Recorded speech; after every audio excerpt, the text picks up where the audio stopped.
देखिए, विगत लगभग 10 वर्षों में प्रधानमंत्री श्री मोदी जी के नेतृत्व में भारत ने जो मुकाम हासिल किए हैं, 25 करोड़ लोग मल्टी डायमेंशनल पॉवर्टी से बाहर आए हैं, 4 करोड़ गरीबों को आवास मिला है, 11 करोड़ लोगों को शौचालय मिला है, 14 करोड़ लोगों को के घर में नल मिला है, हर गांव को बिजली, हर गांव को सड़क मिली है, 50 करोड़ लोग आयुष्मान भारत के तहत स्वास्थ्य कवर में आए, जिसमें 20 करोड़ लोगों ने रजिस्ट्रेशन भी करा लिया, 6 करोड़ लोगों ने उसका लाभ भी ले लिया है।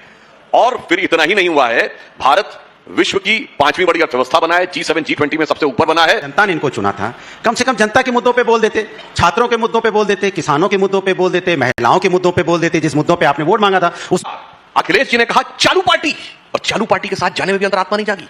और मध्य प्रदेश में कांग्रेस ने कहा चिरकुट पार्टी, और चिरकुट पार्टी कहने के बाद भी अंतरात्मा नहीं जागी।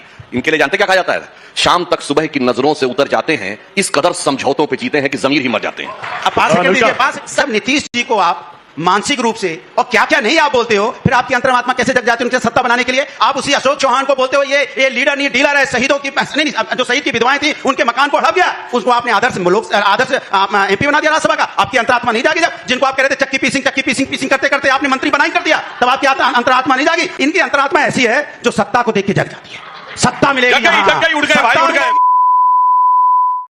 दोस्तों स्वागत है आप सभी को मेरे यूट्यूब चैनल पे। दोस्तों आज की वीडियो काफ़ी इंटरेस्टिंग होने वाली है, क्योंकि आज की जो डिबेट हो रही है वो बीजेपी और समाजवादी पार्टी के बीच में हो रही है। इसमें अवैसी के पार्टी के प्रवक्ता हैं। दोस्तों डिबेट का जो मुद्दा रहने वाला है, लोकसभा चुनाव नज़दीक आ गया है और इशू को लेकर के अब सभी टीवी चैनलों पे इंटरव्यू लिया जा रहा है, सभी पार्टियों का इंटरव्यू लिया जा रहा है। उसमें उनसे चुनाव से जुड़े मुद्दे पर बात किया जा रहा है और आपने क्या क्या काम किया उस मुद्दे पर बात किया जा रहा है। इसी को लेकर के दोनों पक्षों में डिबेट हो रही है। यहाँ पे बीजेपी की तरफ से सुधांशु त्रिवेदी जी हैं और वह समाजवादी पार्टी की तरफ से अनुराग भदौरिया जी हैं, और अवैसी के पार्टी की तरफ से वारिस पठान है।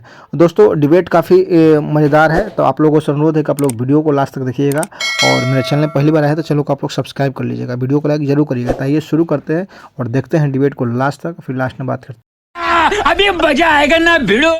400 पार राम लहर के बेसिस पर होगा या 400 हार जो विपक्ष एकता बनाने की कोशिश में आपको कहीं ना कहीं स्टंप करने की कोशिश कर रहे हैं? देखिए, विगत लगभग 10 वर्षों में प्रधानमंत्री श्री मोदी जी के नेतृत्व में भारत ने जो मुकाम हासिल किए हैं, 25 करोड़ लोग मल्टी डायमेंशनल पॉवर्टी से बाहर आए हैं, 4 करोड़ गरीबों को आवास मिला है, 11 करोड़ लोगों को शौचालय मिला है, 14 करोड़ लोगों को के घर में नल मिला है, हर गांव को बिजली, हर गांव को सड़क मिली है, 50 करोड़ लोग आयुष्मान भारत के तहत स्वास्थ्य कवर में आए, जिसमें 20 करोड़ लोगों ने रजिस्ट्रेशन भी करा लिया, 6 करोड़ लोगों ने उसका लाभ भी ले लिया है। और फिर इतना ही नहीं हुआ है, भारत विश्व की 5वीं बड़ी अर्थव्यवस्था बना है, G7 G20 में सबसे ऊपर बना है, और राष्ट्रीय सुरक्षा में उस मुकाम पर पहुंचा है कि वो दिन गए जब कोई आता था, घुसकर आतंकवादी घटना करता था और चला जाता था। अब वो भारत है जो जाता है, घुस के मार के आता है, चाहे सर्जिकल स्ट्राइक हो या बालाकोट हो।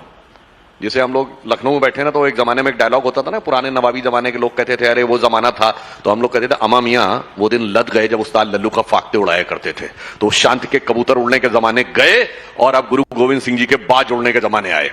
अब आप देखिए इसके उपरांत क्या हुआ। सबसे बड़ी बात यह हुई कि उसके साथ भारत का आत्मगौरव, शताब्दियों से दबी हुई जो चेतना थी, वो उभर के आनी शुरू हुई। भगवान श्री राम की भव्य राम मंदिर की प्राण प्रतिष्ठा हुई, काशी विश्वनाथ का कॉरिडोर देखिए, और इस बार कुंभ मेला जिस ढंग का हुआ था वो देखिए, कुशीनगर में भगवान बुद्ध की निर्वाण स्थली के ऊपर इंटरनेशनल एयरपोर्ट देखिए। और इतना ही नहीं, ये वही उत्तर प्रदेश है जिसको किस चीज के लिए जाना जाता था पूर्वांचल को एक जमाने में, कि अगर मुंबई में धमाका होगा तो कनेक्शन उत्तर प्रदेश से, जयपुर में धमाका होगा तो कनेक्शन उत्तर प्रदेश से, कहीं धमाका होगा कनेक्शन उत्तर प्रदेश से। पुलिस आती थी उन राज्यों की ढूंढने के लिए, और आज उन राज्यों से मार मची हुई है, क्योंकि होटलों में कमरे नहीं मिल रहे हैं अयोध्या में आने के लिए और उसी पूर्वांचल के काशी में आने के लिए। इसलिए वो उत्तर प्रदेश, किसी जमाने में कहा जाता था यहां कट्टे बनते थे, अब intermediate range ballistic missile BrahMos बनने की शुरुआत हुई है। और कल ही आप देखिए मुख्यमंत्री जी ने कानपुर वाले डिफेंस कॉरिडोर का भी उद्घाटन किया। आप समझिए वो ब्रह्मोस मिसाइल एक्सपोर्ट भी होगी, और फिलीपींस पहला देश बना है। तो मैं कहना चाहता हूं इतना बड़ा परिवर्तन आया है, मगर जानते क्या है, उन लोगों को समझ में नहीं आता है कि जब से 2 लड़के साथ में आए हैं ना, 2 लड़कों की बड़ी खासियत है। एक तो दोनों युवा हैं, 50-50 साल के हैं। दोनों की एक और खासियत है कि उनके पिताजी जो करके लाए थे, उन्होंने कमाल की विरासत आगे बढ़ाई है। राहुल गांधी जी के पिताजी राजीव गांधी जी 400 सीटें लेके आए थे, राहुल गांधी 44 पे ले आए। मुलायम सिंह जी 2012 में अपने दम पे स्पष्ट बहुमत की सपा की सरकार लेके आए थे, अखिलेश जी को मुख्यमंत्री बनाया, वो 57 पे ले आए। तो मुझे लगता है कि उनके आने के बाद तो हम और आश्वस्त हैं कि हमारे जीत का मार्ग प्रशस्त होने वाला है। तो उनके लिए कहना चाहूंगा, जो नए लोग हैं जिन्होंने हार पहले ही स्वीकार कर ली, वो क्या लड़ेंगे? पिछली बार कांग्रेस के युवराज राहुल गांधी जी 2019 के चुनाव में हारने के बाद उत्तर प्रदेश छोड़े थे, और इस बार आदरणीय सोनिया जी यानी कांग्रेस की राजमाता जी ने चुनाव का बिगुल बजने से पहले ही छोड़ दिया। अब कल राज्यसभा का चुनाव था, सुनिए, आज कहते हैं कि एक सीट हम जीत गए। 36 सीटें होती हैं जीतने के लिए, 36 वोट। जया बच्चन जी को 41 वोट अलॉट किए, रामजीलाल सुमन जी को 40 वोट अलॉट किए, और ये तो तीसरा हार नहीं हारना था। इसीलिए कहना चाहता हूं एक लाइन में कि नई उम्रों की खुद मुख्तारियों को कौन समझाए, इन दोनों युवाओं के लिए, दोनों लड़कों के लिए, कि नई उम्रों की खुद मुख्तारियों को कौन समझाए, कहां से बच के जाना है, कहां जाना जरूरी है, उसे एहसास करने का सलीका ही नहीं आता। जो कहता है खुदा है तो नजर आना जरूरी है। देखिए कमाल है, अनुराग भदौरिया जी, कमाल है।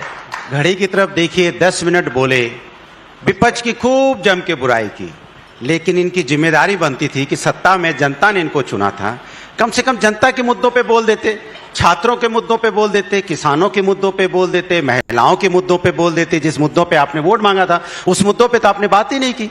हालत ये है कि अंतरात्मा आप लोगों की जगाते हैं, अंतरात्मा जगती भी है। ऐसी कौन सी आपके पास अंतरात्मा जगाने की ताकत है, कौन सी आपके अंदर ताकत आपने बना ली इतने दिनों में कि लोगों की आप अंतरात्मा जगाने लग गए हैं? अचानक कहते हैं ना, लालच जब मन के अंदर आता है तो अंतरात्मा जग जाती है। जब सत्ता का नशा सताता, जब सत्ता का नशा और सत्ता की मलाई खाने की धुन याद आती है तो अंतरात्मा जग जाती है। इंसान की जब इंसानियत मर जाती है और बिकाऊ हो जाती है तब अंतरात्मा जग जाती है। कमाल की अंतरात्मा आप जगाते हैं, लेकिन महिलाओं पे जब अत्याचार होता है तो अंतरात्मा सो जाती है। छात्रों पे लाठियां बरसाई जाती हैं तो अंतरात्मा सो जाती है। किसान धरने पे बैठा होता है, उसकी मौत हो जाती है तो अंतरात्मा सो जाती है। कैसी अंतरात्मा को आप भारतीय जनता पार्टी वाले जगवा देते हैं? इनको जगवाने की बहुत आदत है, लेकिन ये भूल जाते हैं कि जिस जनता ने आपके साथ इतना भरपूर समर्थन और वोट दिया, उस जनता, वो महिलाएं भी उसमें हैं। आप बताना भूल जाते हो कि किस तरह से बीएचयू की बेटी के साथ जब अन्याय हुआ, उसको बीएचयू के अंदर में किस तरह से उसके साथ अत्याचार हुआ। जब पहलवान बेटी को इनके घर के सामने घसीटा जाता है, 500 मीटर की दूर पे सारे सांसद, मंत्री और विधायक, सारे सांसद और मंत्री रहते हैं, लेकिन एक भी नहीं गया मिलने के लिए, बोलने के लिए कि इन्होंने देश के लिए मेडल जीतने वाली महिलाएं थी वो, लेकिन एक बार इनकी आवाज नहीं निकली। कमाल की अंतरात्मा जगाते हैं ये, और आप दूसरों की अंतरात्मा जगाने चले जाते हो। अपनी अंतरात्मा को सुला दिया आपने मात, किस लिए? सत्ता पाने के लिए। सुधांशु जी, सत्ता आएंगी जाएंगी, पार्टियां बनेंगी बिगड़ेंगी, समाज का ताना बाना आप तोड़ दोगे, समाज के अंदर में भाईचारा खत्म कर दोगे। समाज को तोड़ने के बाद आपको क्या मिलेगा?